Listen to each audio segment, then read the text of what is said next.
Hello everyone, you're listening to Turning the Page with Jer and Jel, and we are going to be sharing life experiences in hopes to give you encouragement, inspiration, maybe some different outlooks on life and how to get through those obstacles that you might be facing.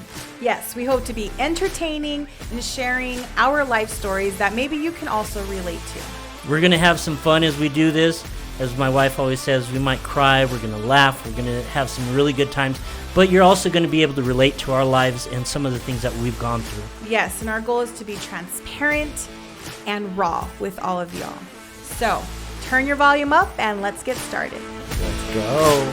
Yeah, so we were going to film on Thursday, which is our regular filming day. And that was the night I had to pack and get ready, and I was just so busy, and I was like, no, I don't have time to film. It's like, let's just So do you feel like you had more time then, or you got more time now? Because I think last Thursday would have been the best time to do it. I know. Now that I think back and reflect, yeah, I should have just sucked it up, Buttercup, and filmed last Thursday. I had more important things to do, you know? Yeah. Pack. Make sure I don't forget anything. Create a list to make sure I didn't forget anything. Yeah. Make sure you're satisfied before I go. You know, the usual. The important stuff. Yeah. So I was like, okay, fine. Okay. We can wait till Sunday. I understand. So don't even. I'm not complaining about it. I was just asking a question. Yeah, no, it's okay. It's not a big deal. Like 1 hour goes by so fast when I'm with you. Yeah.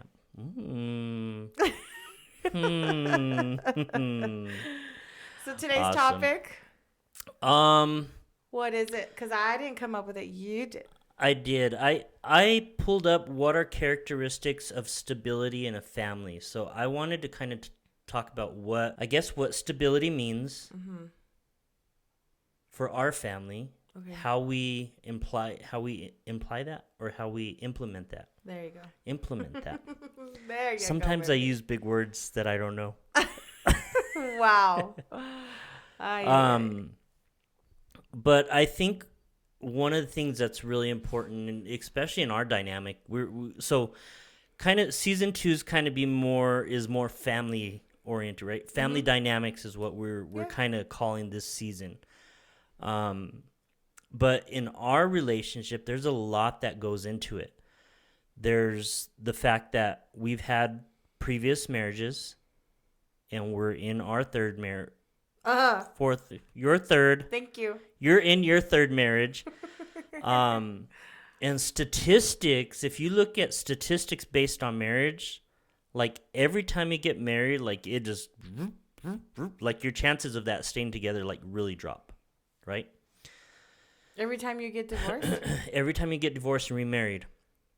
I think the regular, like just for a new couple to get married, like the chances of them to get divorced is already like at 50% or more. If it's their first marriage. Their first marriage. So when you get to your second marriage, that chance gets higher. Like that percentage gets higher. I don't think that was the case for me. I don't feel that. I don't see that in my situation. Well, no, not in your case. Your case is different.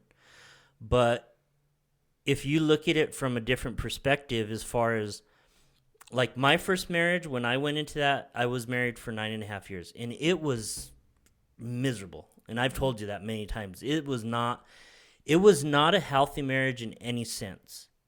Were there times that we got along and things went well and, you know, they were okay? Yes.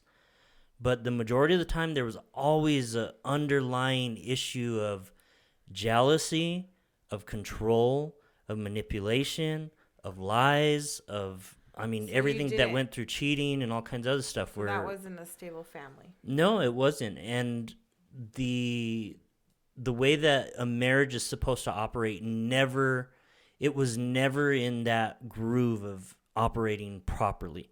So I divorced. I got out of that marriage. I was like, I'm not going to do that. One reason was because I was getting beat up. Not beat up, but I couldn't defend myself. Because if I would have, in that sense, I would have been the abuser, right? Yeah. So I got tired of it, and I was like, I'm done. I'm out. And when I got out, I was done. Second marriage I got into like really quickly. But there was already issues. Like I was carrying baggage. The person I got with had baggage.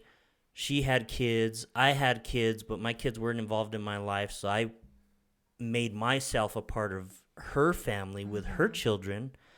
That relationship ended. But that relationship just didn't end with her. It ended with her and her children because I had got attached to her children. I had got attached to being around. So that ended. And then we all know the story of my last one. I went through a long period of staying single and focused on myself and found out who I was as a man, who I was a person, because there was a time in my life that I couldn't answer that. I like if you'd ask me who are you, who are you as a person, I didn't know. I couldn't answer that. Now I can. And then I jumped into a marriage on that, thought it was the right thing to do, thought I was getting with a person that was going to be healthy and was going to go no, well. Your third, I'm sorry. I'm your fourth. Yeah. And that lasted 5 weeks and it was done. Hit the brakes. But when you go through stuff like that, it can leave really...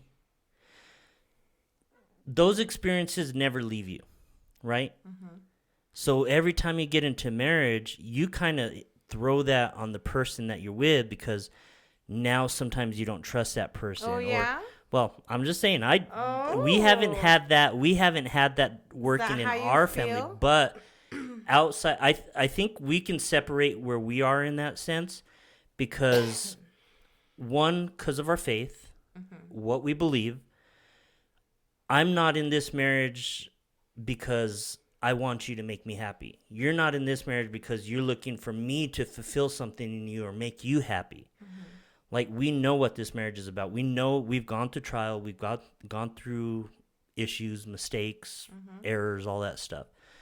But when you don't have that ground, that foundation or that grounding, I think that's why I'm kind of saying people will look at the other person with the lens of every other experience that they had.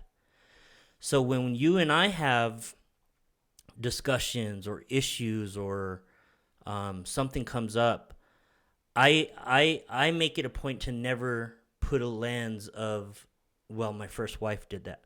Or my second wife did that. Or my third wife did that.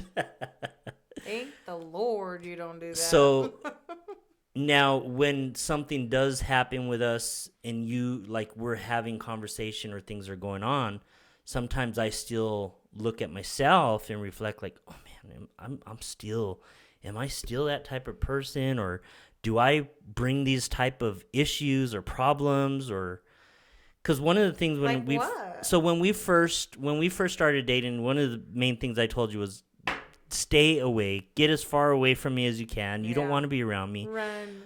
But part of that was because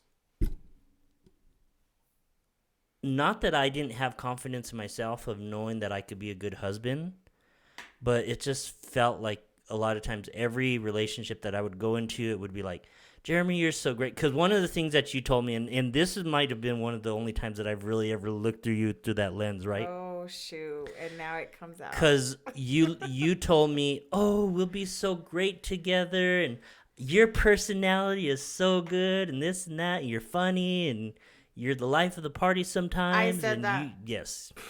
I'm just kidding. I know I said that. Many times. I can tell you the time that you told me that. Oh, no, I've got multiple calls from you. Okay, so then... Do you want to bring those calls up? So then... I can talk about that. And then... We are being real and open. Sígale. And then...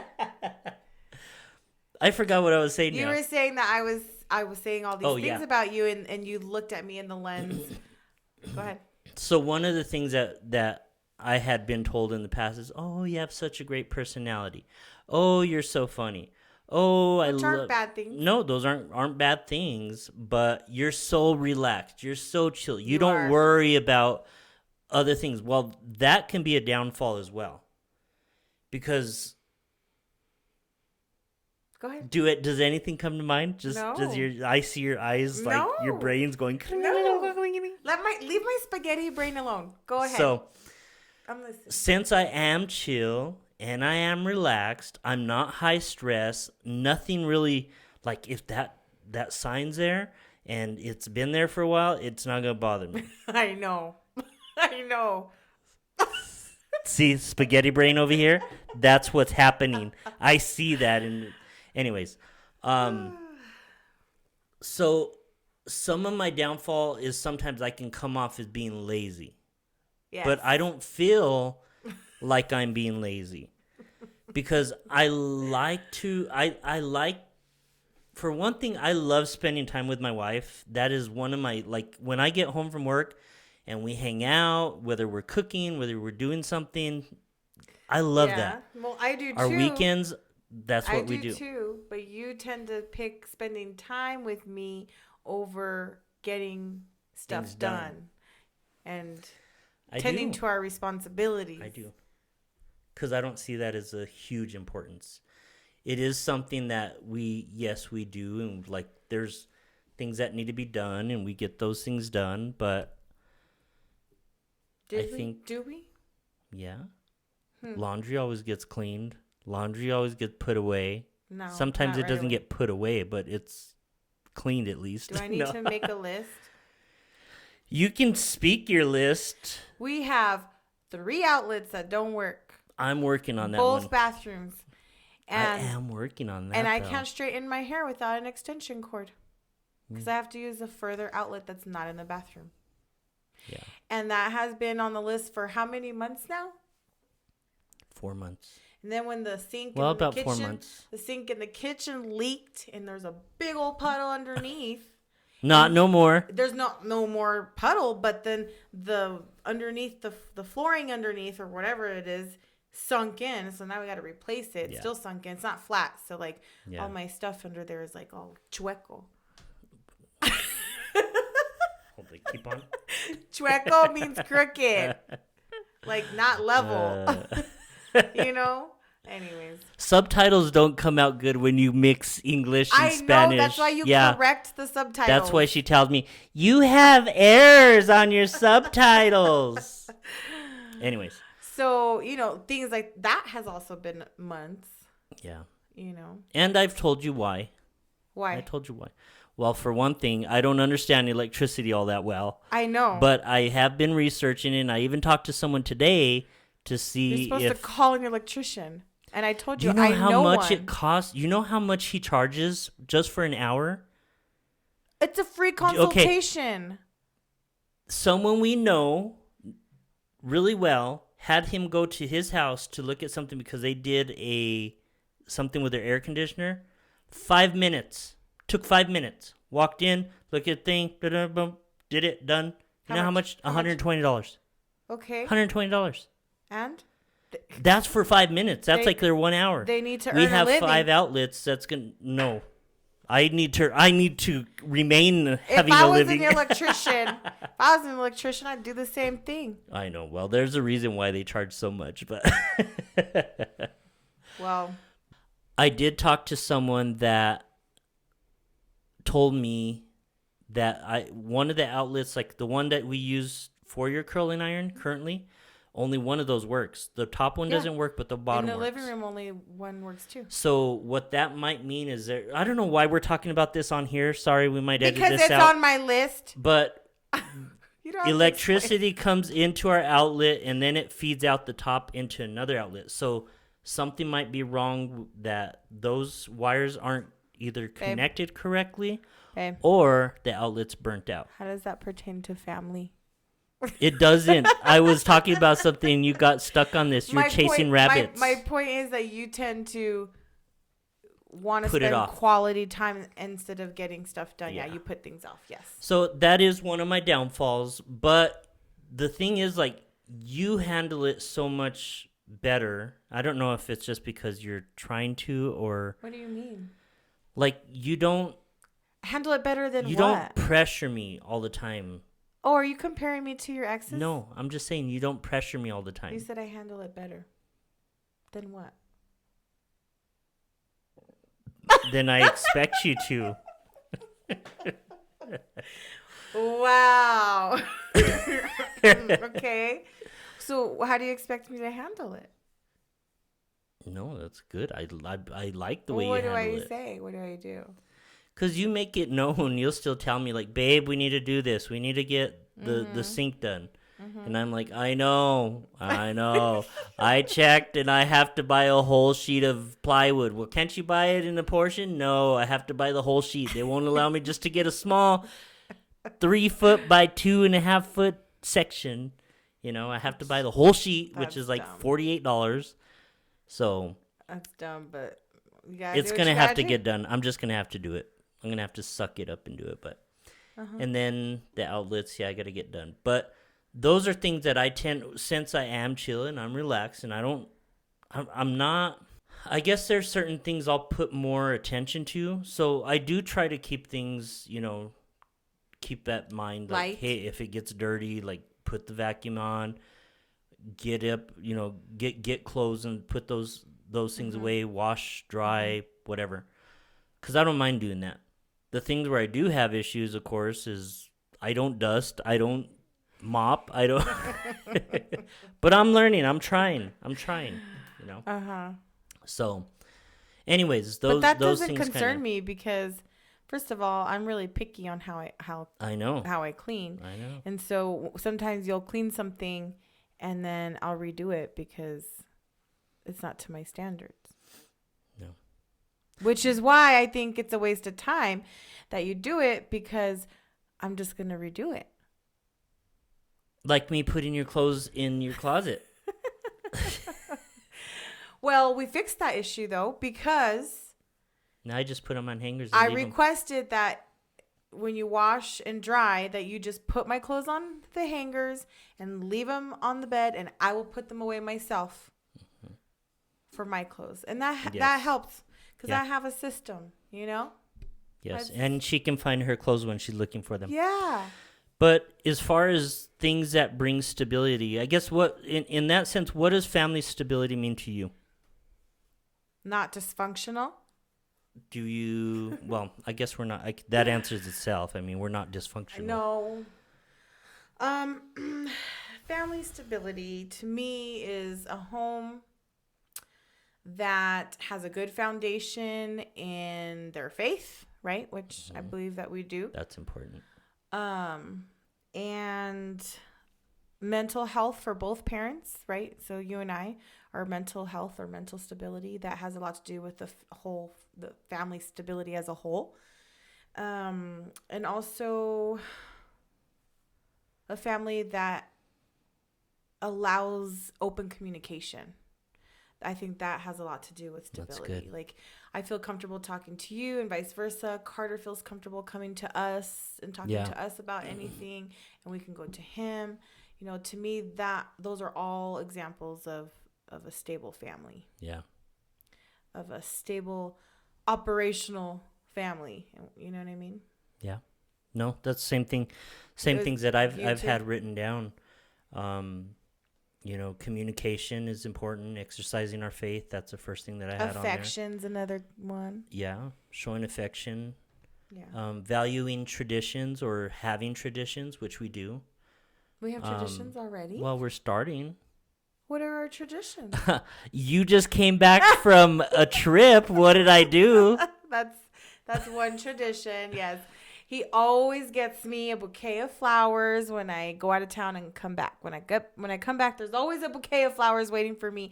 And I didn't bring them out for the table today. No, thank God. Why? That would have took up the whole view. Well, they were beautiful. They're like calla lilies and sunflowers. And They're what? calla lilies and sunflowers. Okay. You don't even The know sunflowers what you bought I knew. me? I don't know what the other ones were. I was like, those are pretty. that haven't bloomed yet are calla lilies. Oh. Cow lilies? Calla lilies. Cool.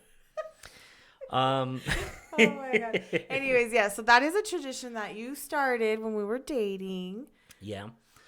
That's a tradition. I don't know if we have many traditions. No, we haven't really started anything. I mean, this is a tradition. This is something that we do constantly between me and you. Yeah, but like as traditions, like as a whole family. I think ours is going to be more trips. Yeah. Maybe things for the holidays once we start getting in the groove and figuring that out. Yeah. This is going to be our first year of actually having like our whole family is we got married in October, so we were married for Thanksgiving. Yeah, but that was just like right into the holidays. I know, and and we didn't really do much for November. We kind of threw everything together for Thanksgiving, and then Christmas we just went to your mom's. I don't even know what we did for Thanksgiving. I don't even remember. Didn't you order prime rib? Oh yeah, we had Thanksgiving here, and I'm like, I ain't cooking. Fogo de Chao, we had ordering from Fogo de Chao, and that was the first time I ever did that because I've been cooking for so many years, and I was just like,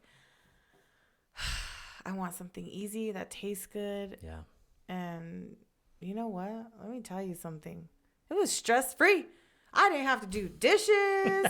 I didn't have to wake up early to put a turkey in the oven and a ham in the. You know how stress free it was.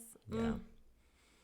I mean, actually, there was a little bit of dishes because we ate on real plates. Yeah, but my point is that, but like we'll figure out family traditions, right? Like I feel like traveling is kind of our thing. Like we took Carter for his birthday to go see his first NFL game. And so like every birthday experience for him going forward is what we're doing, right? A new experience every year.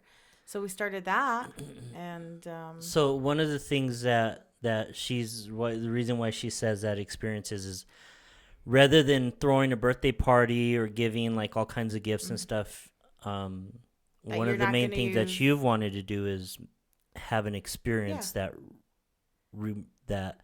symbolizes that time. You always have that memory. You create memories, and you go as a family. And so our first experience was NFL game. He's a Cardinals fan, so it was the Cardinals against Seahawks, which is my team. Seahawks won, Heck baby. Yeah.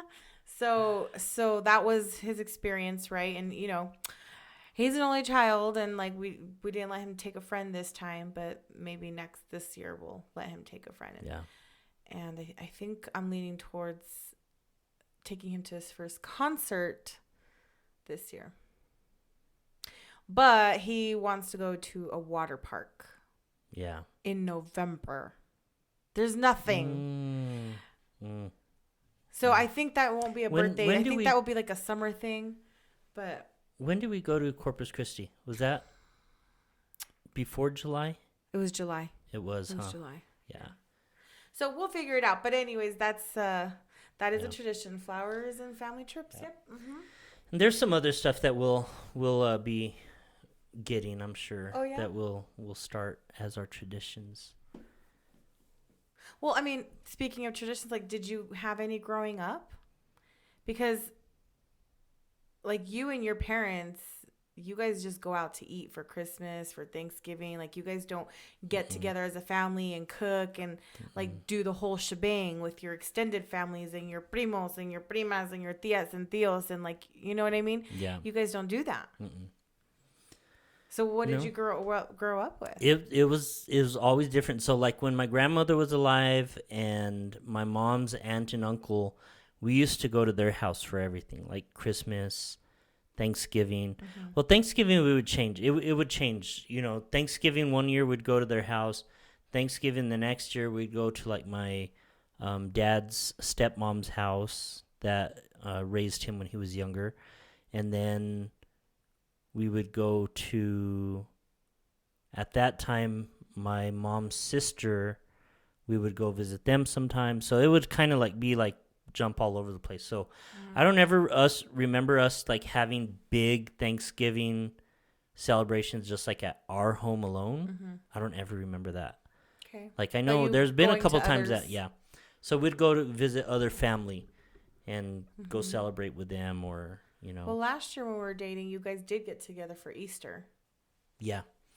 So that's where we used to do everything. That was like a ongoing thing. Or Easter, Christmas. There was no Easter this year. No. Yeah. I don't know why. So it's like basically not consistent in your family.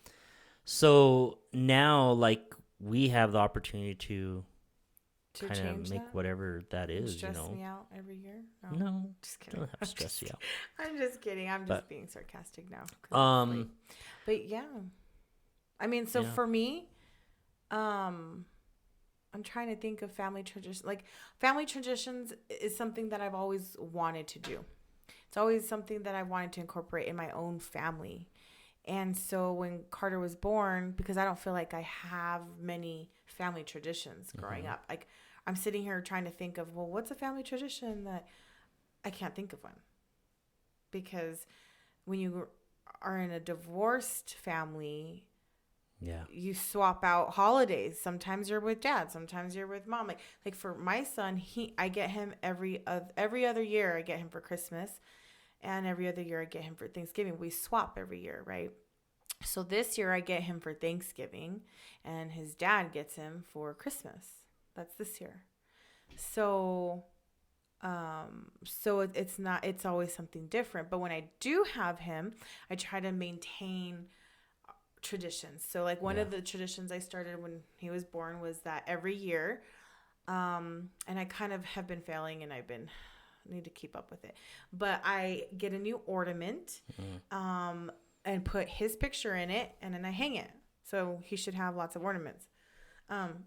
He doesn't, because I kind of failed and stopped that tradition, but I have the pictures. I just haven't put them in. And anyways, so that's one. And then we decorate the tree. We always decorate the tree right after Thanksgiving, like the day after or the weekend after Thanksgiving.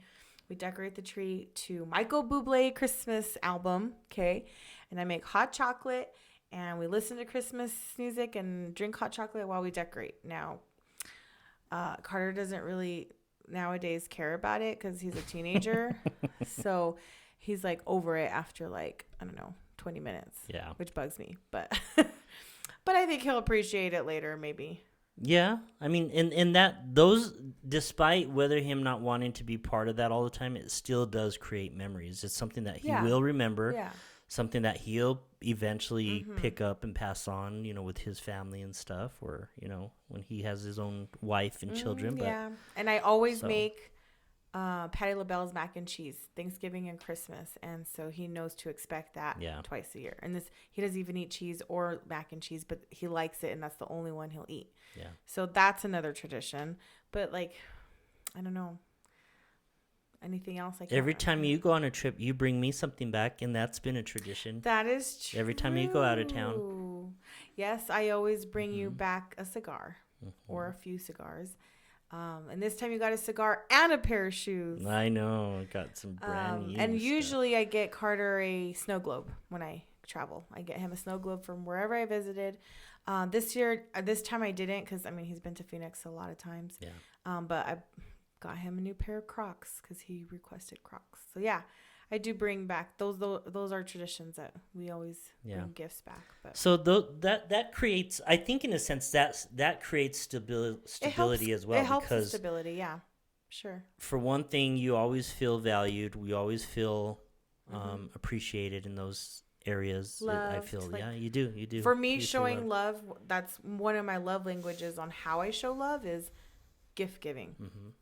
Big giver. Yeah. So that's good. Record and share family history. We're kind of doing that. Are you kidding me? You're always on your phone recording, taking pictures. I can't get you off your phone.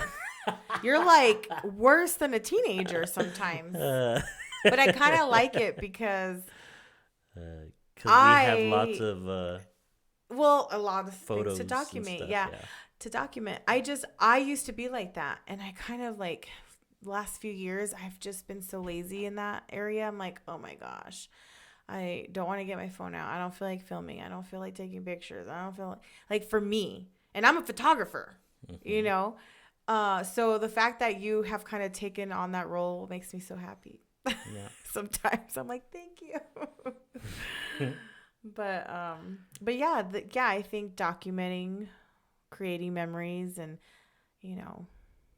that's important.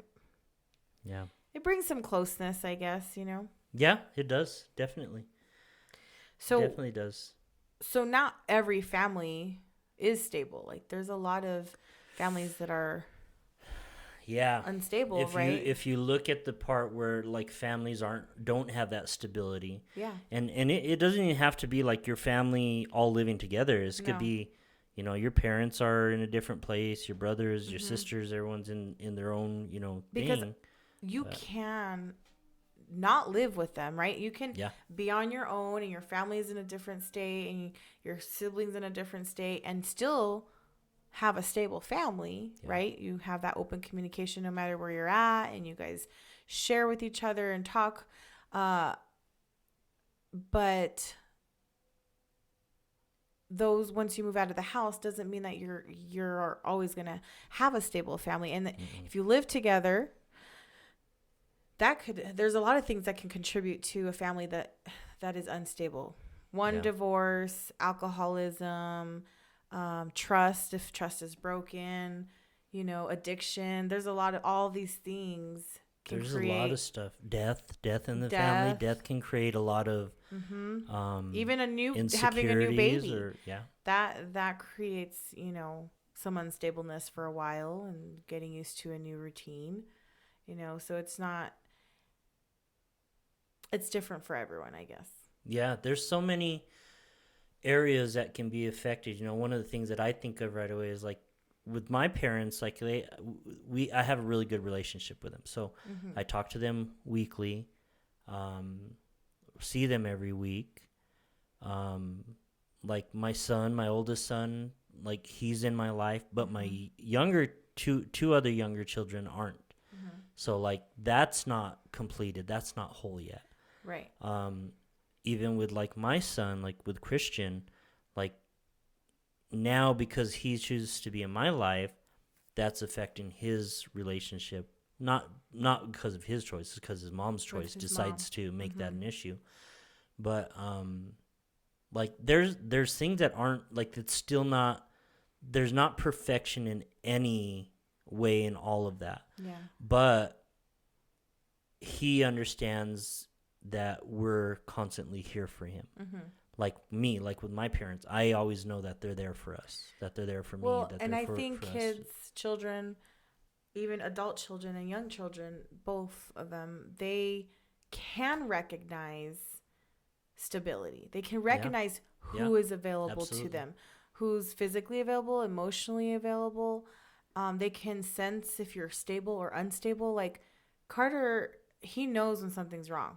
Yeah. He knows when, my mom is having a bad day, or, ooh, she's unstable today, stay away. Like, he just knows. And, partly because, he's lived with me his whole life, right? And experience, yeah. So they can sense those things. Yeah. And they are more inclined to be open with you and talk to you and share with you if they know that you're available. Yeah. So. One of the things that I think of is that, there's no exact formula to ensure that of how to do family right, or how to do a marriage right, or how to parent your children, or how to keep relationships with people. A lot of times, and we've experienced this, you've experienced this more than I. A lot of times we have people in our lives and something happens and we try to keep people who we love and care about close to us, but we can't force that on people. Like people make their own decisions. They do. Even our own children make their own decisions. Yes. Like I can't force anything on my child, on my son. Like I can't, I guess I can, but so today I was watching a video on YouTube, and there's a YouTuber that I watch every now and then, and he was talking about his son. He's got a 14-year-old. His son's growing up, getting a little older. He likes to play video games. He likes to be, to take that time, which all kids do. Our son loves doing that too. But one of the things that he implemented, and he told his son, you read your Bible before you play your video games. So he told him, before you go play your video game, you need to get in the Word. And his son was doing it. So every day, or every time he would be on the video games, he'd ask his son, did you get in the Word? And his son would say, yeah, I did it. Well, the last couple weeks, I guess this last week, he went and told his son, "Hey, did you get in the Word? And you're playing video games. Or did you read your Word?" And the son's like, "No, I forgot." And he's like, "Well, you can't play the video game. You need to turn it off. You either get in the Word or whatever before you play, right?" So the son was like, "Okay," so he turned it off. So this happened a couple times. Well, he did it again. And the dad was like, "Did you get in the Word before you played your video games?" The son said, "No, Dad, I forgot. I didn't do it." He says, "You know what? You're not playing video games for a month. Turn it off. You're done. Blah, blah, blah." He was standing there with his arms crossed. He's like, "You're not going to do that in our house. Before you play video games, you should be doing this, this, and this." And he stepped away and he's like, "Yeah, I told my son, I'm teaching him a lesson." Went to go tell his daughter, "I just grounded your son, your brother, because he's not doing what I told him. Are you getting in your Word and doing that?" So he walks away from that. Well, then God starts dealing with his heart and telling him, he's like, "Oh, you just ground." Yeah.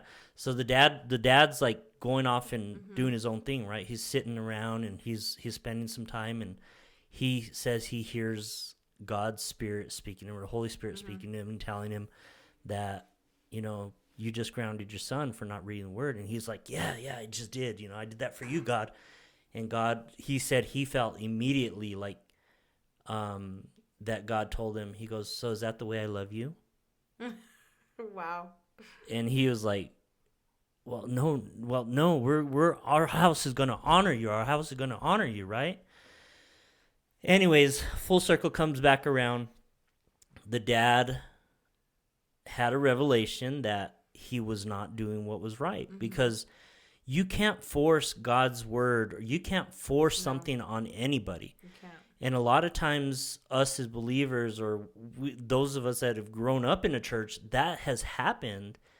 And many people don't even, like, they see Christianity, they hear about church, they hear about someone, even this podcast might hear us talking about God or Jesus or church, and you're like, "Oh, automatically, I'm done. I'm done."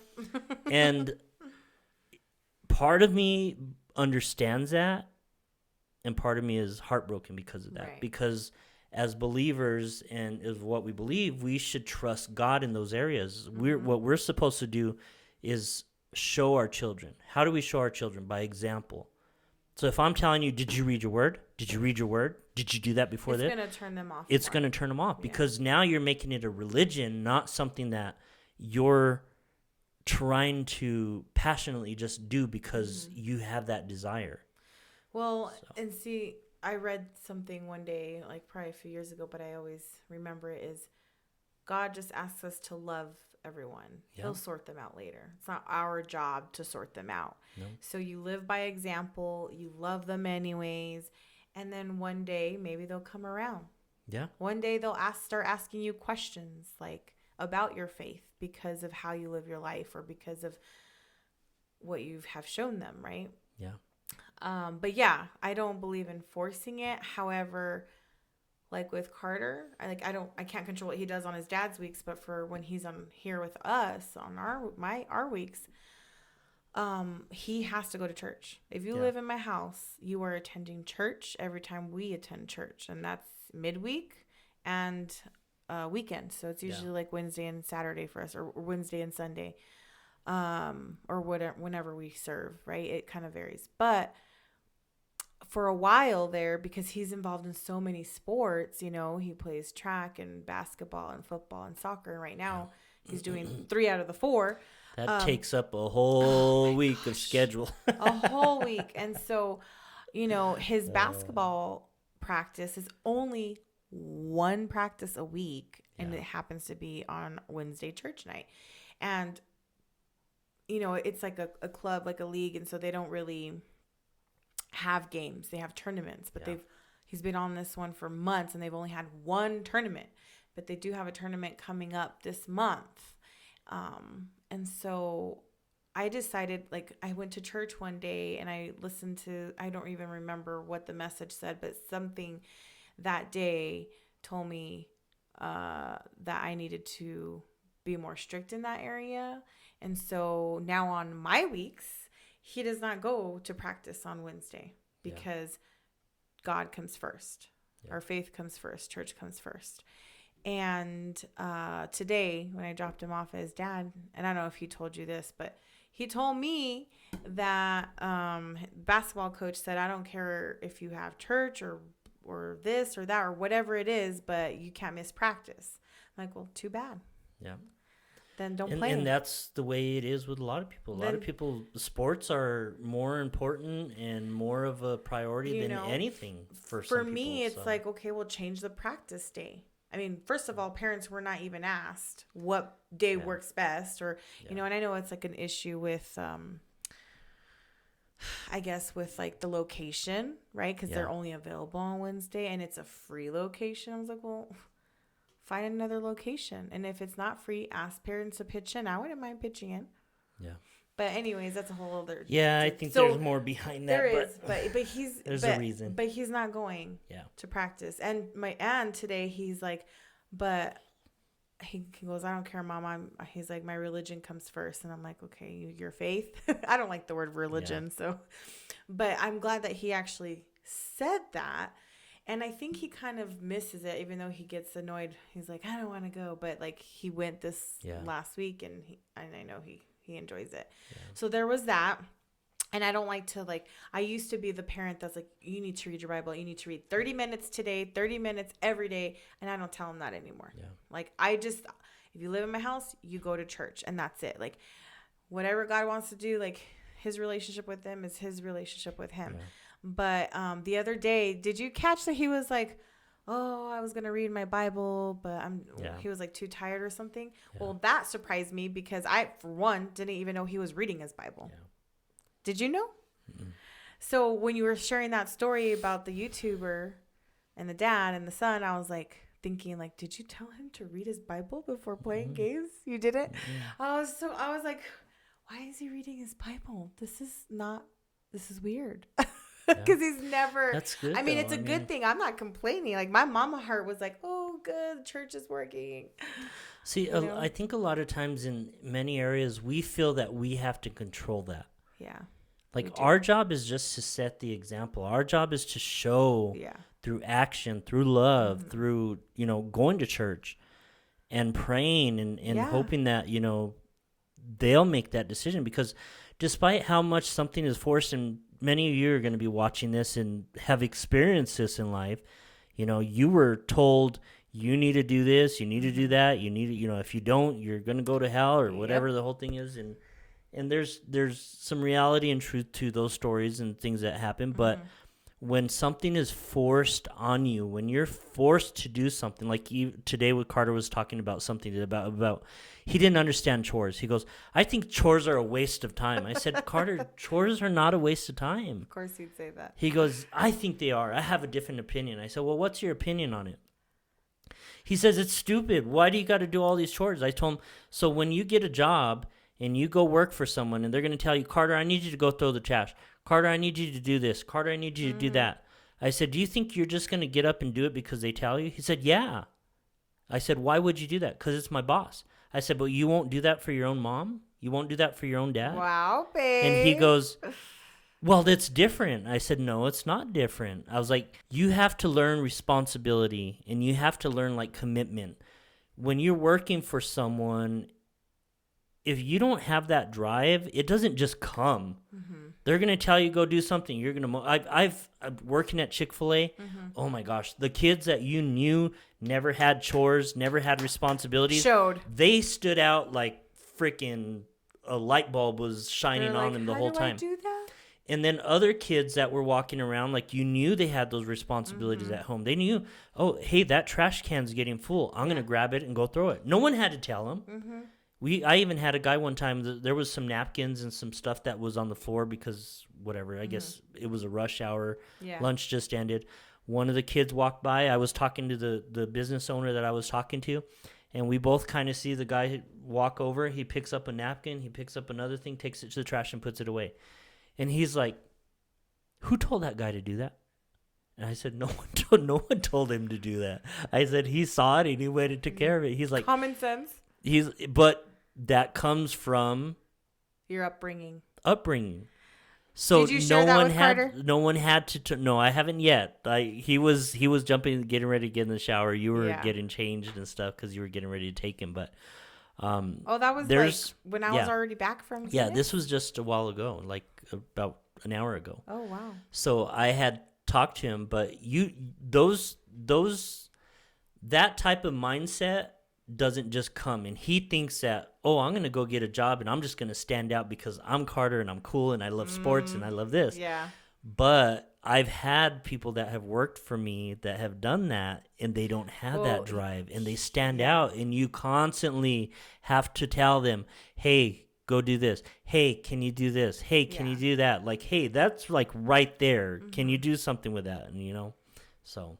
Yeah. We'll see. I'm kind of He's got a lot to learn. He does. He still does, but he'll get there. I mean, I know he applied to his first job for a summer job, but I don't know if it's going to work out because. No, we'll see. We'll see. But there's no exact way to do this. No. So there's not a formula. One of the things that I put on here manual. Is it takes patience. Mm-hmm. It takes time. Yeah. It takes consistency. Yeah. It takes hope.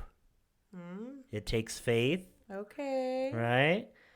And that we need to just trust in each other that that's going to work out for our good. Like everything that I do to honor you and love you, I don't know. I have an idea where it's going to take us and where we're going to be. So like on here I had put like, where do you see us being like in 5 years as a family? And when I look at that, I can kind of see by the things that we're doing and decisions that we're making, I know we're going towards that way, But there's no exact way how to do this. You just have to trust each other, trust your children that what you're teaching them is going to make a change. Mm-hmm. Trust in what you do and that it's all going to come together, And if it doesn't come together, and if there are issues and problems, and be patient, be consistent, work it out, And just because you might be in a family that is unstable at the moment doesn't mean you can't create that stability. Yeah. Because you can. Baby steps, right? You start small. Like maybe you don't have open conversations with your children or your spouse. Well, start there. Sit down, have an open conversation. You have to start somewhere. It's better to do something and fail than not try at all. Yeah. So absolutely. So create that environment where you are going to choose to create that stability that you are seeking. That's good. So don't think that it's impossible because anything is possible. And sometimes there's just things you can't fix. I mean, sometimes you just have to let it go. And that's hard. I learned that so many times the hard way, and it's like, okay, what can I control? I can control my attitude, my mood, my thoughts. Like there are certain your things environment you can control, but you can't control someone else's actions or someone else's words, or you know what I mean? Yeah. So pick what you can control and focus on that and work on what you can control, and everything else will fall into place, right? So that's my little tidbit there. But anyways, so episode 14. Well, good awesome, topic, guys. Baby. Yeah, I you think it's a good one. Family stability. There's a lot of things I think that we're going to be bringing up and talking about here soon. Because this is, I think out of everything, this might be one of the harder topics. Not even the topic. It's just in life. Family is hard. Family is hard because harder than dating and marriage and relationships. Sometimes, yes. Because what did we say last week? You can choose you can't choose your family, but you can choose. Choose your friends and your partner and your spouse yep. So a lot of times, family just does not work well. Sometimes there's, we've shared a little bit about childhood. We've shared a little bit about like upbringing and stuff, and a lot of times, some people's upbringing can completely put a wall and just like, I will never talk to that person again. Mm-hmm. I want nothing to do with them. Yeah. Or that those people have taken advantage of you, or they've stolen from you, or they've manipulated things or caused destruction in your marriage or families, whatever the issue might be. I don't know what it is, but there's a lot of dynamics to that, and yeah, I think it's harder. Like, talking about relationship is fun and nice because it's stuff that we're experiencing and stuff that we've gone through, and a lot of the stuff that we've had that I haven't really had anything that could be an issue for us. Like, I feel comfortable talking to you about everything and anything. Yeah, I know. So I'm not the jealous type. I don't get like insecure about stuff. I feel confident in who I am, and I know who I am, so that doesn't affect me. But I love that we have that open relationship. So relationship isn't a difficult thing. Family shouldn't be a difficult thing for me either, because my family is pretty small and tight. Yeah. They're like, I don't have that relationship with my younger kids, which I really hope comes through sometime.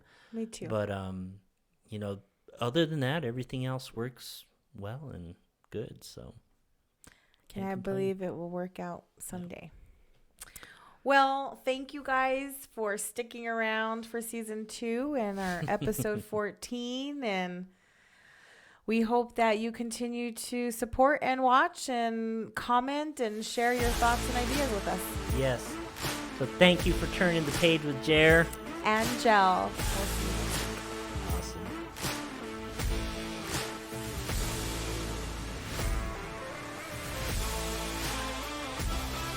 Blah, blah, blah, blah, blah, blah, blah, blah.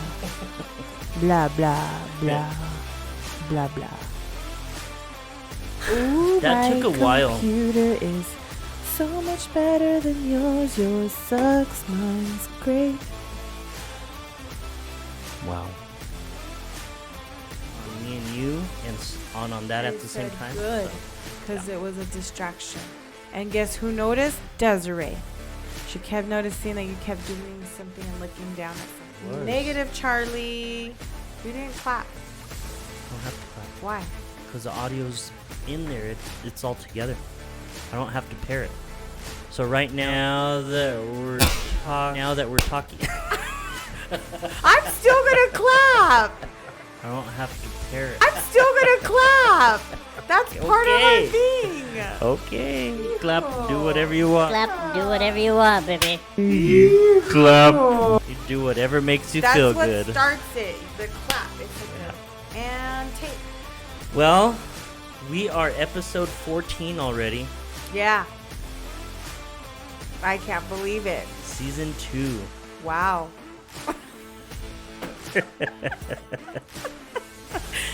I'm sorry. Listen, I just got back from a weekend girls trip in Phoenix, and your honoree is... I'm exhausted.